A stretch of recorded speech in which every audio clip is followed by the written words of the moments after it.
오늘 여러분과 함께 나눌 말씀은 누가복음 22장 14절에서 27절의 말씀입니다.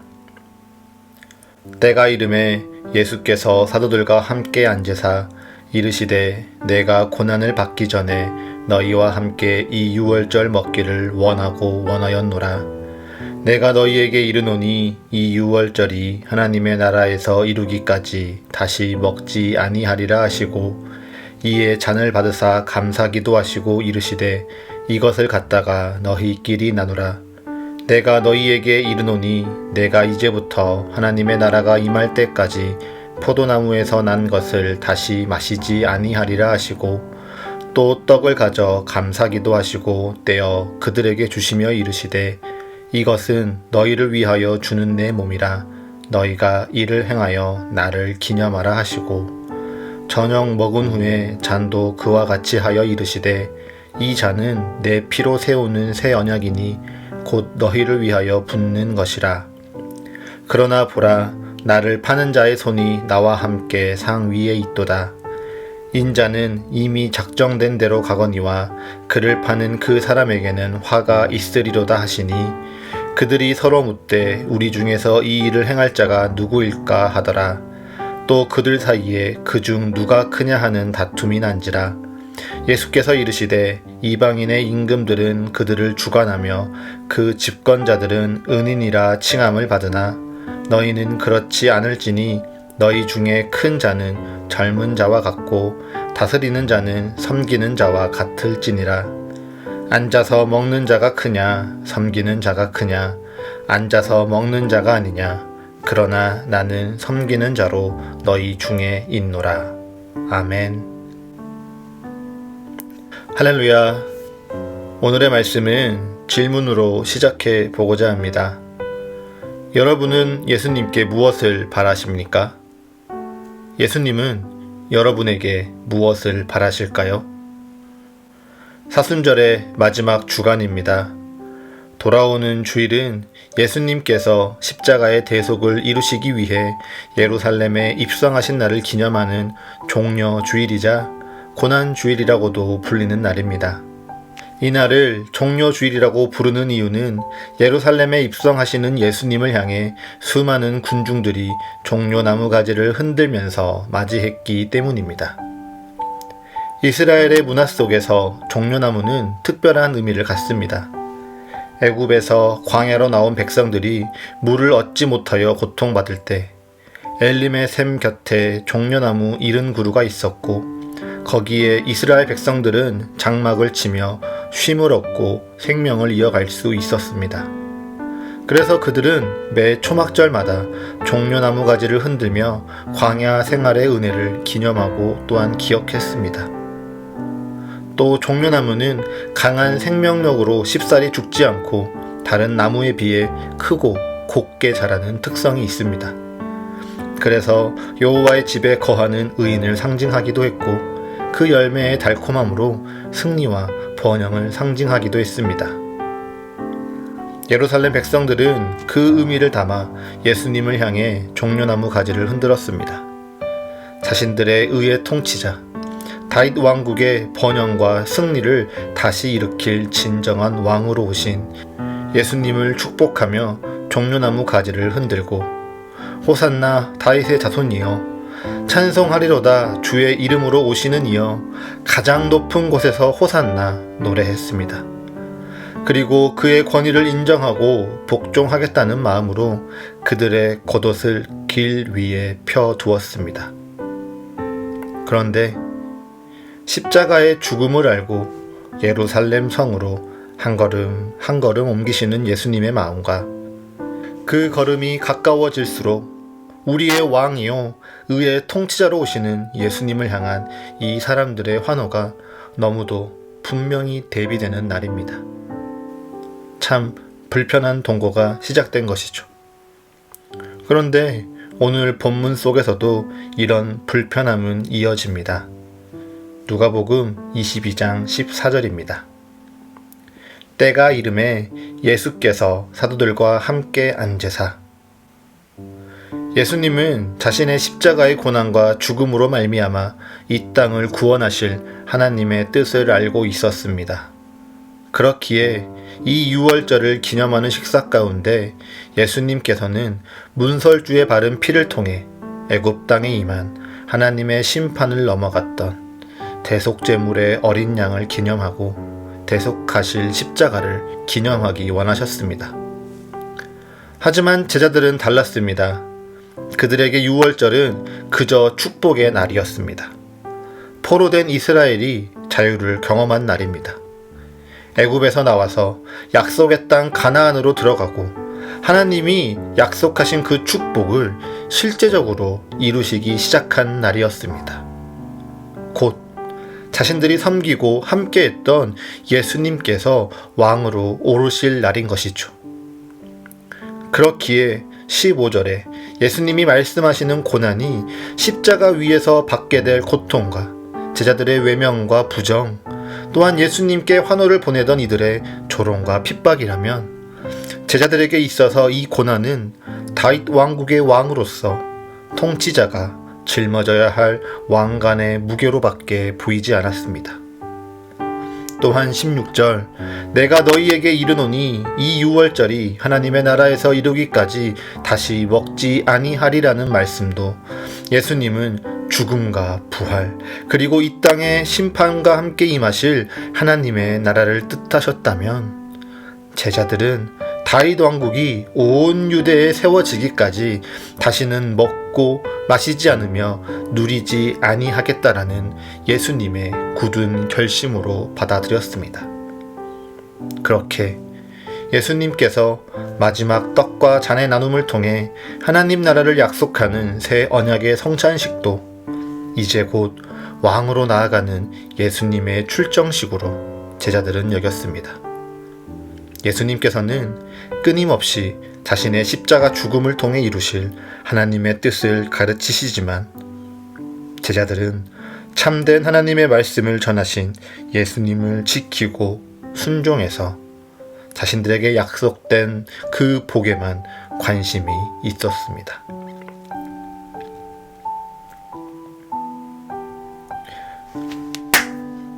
예수님께서는 끊임없이 자신의 십자가 죽음을 통해 이루실 하나님의 뜻을 가르치시지만 제자들은 예수님의 곁을 지키고 순종해서 자신들에게 약속된 그 복을 받는 것에만 관심이 있었습니다.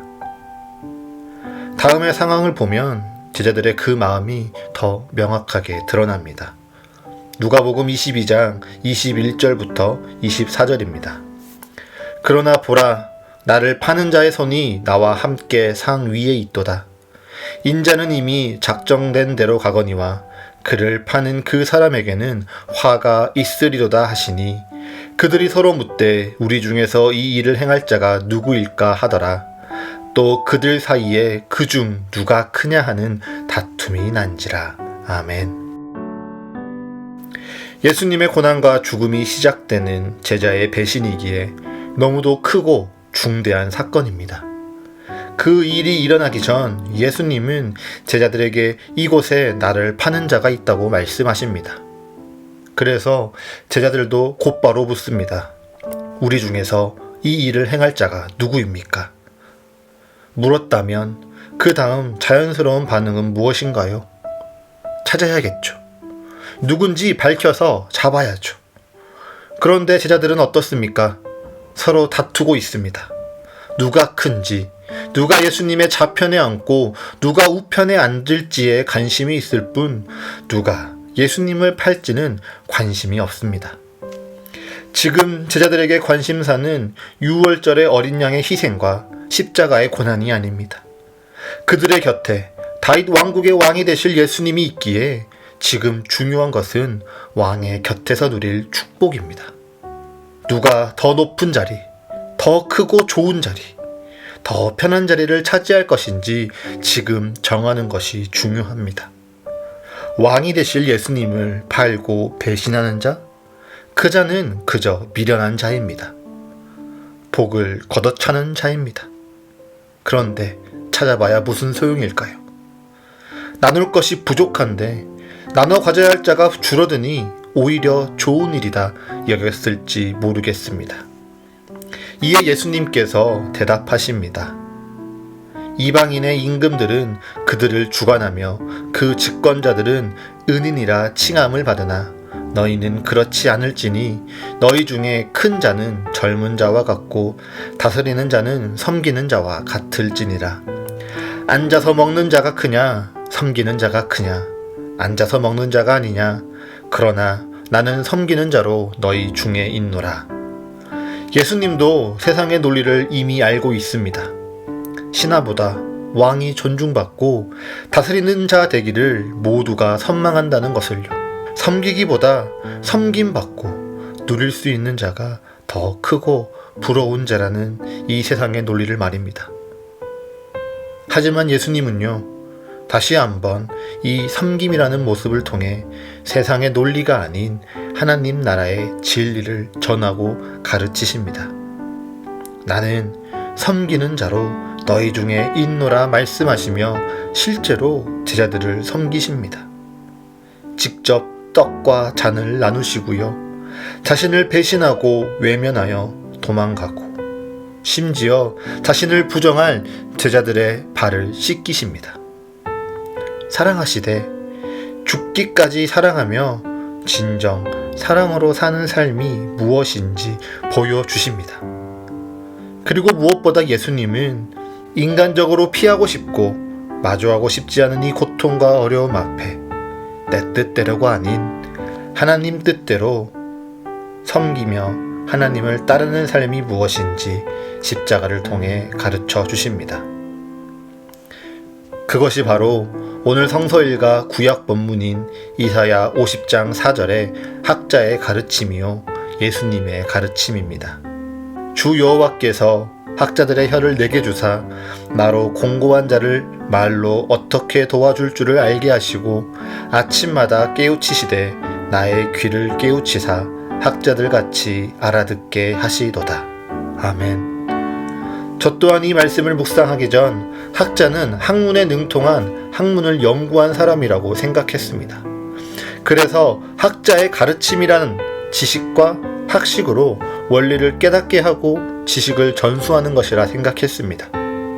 하지만 학자라는 단어의 원어적인 뜻은 가르침을 받은 이라는 형용사였고 이 가르침 또한 지식의 전수가 아니라 삶에서 연습하고 삶에서 깨우치며 알아가는 것, 삶 속에서 닮아가는 것이라는 뜻이었습니다. 그것이 바로 섬김으로 대표되는 예수님의 삶을 통해 보여주신 가르침입니다. 예수님은 희락과 화평을 가르치시며 외면받고 버림받은 자, 함께하기 불편하고 부정한 자들의 곁으로 다가가셨습니다. 정직과 충성을 가르치시며 자신이 오해를 받고 위협을 당하더라도 하나님의 말씀을 올바르게 전하며 하나님께 충성하는 것이 어떠한 모습인지 보이셨습니다. 자신을 배신하고 자신을 부정할 한 사람을 향한 정성을 다하는 그 섬기는 모습 속에서 오래 참음과 온유를 말하여도 듣지 못하고 보여줘도 보지 못하는 제자들과 우리를 위해서 포기하지 않으시고 품으시는 모습 속에 예수님은 진정한 사랑을 가르치셨습니다. 무엇보다 하나님의 본체시나 하나님과 동등됨을 취할 것으로 여기지 아니하시고 자기를 비우고 종의 형체를 가지사 자기를 낮추시고 죽기까지 복종하신 십자가의 모습 속에 인간의 뜻대로 사는 것이 아니라 하나님의 뜻대로 살아가며 하나님을 섬기며 하나님을 예배하는 것이 무엇인지 우리에게 가르쳐 주셨습니다. 예수님이 그 삶을 통해 부활이라는 축복이 있을 것을 기대했기 때문일까요? 아니요.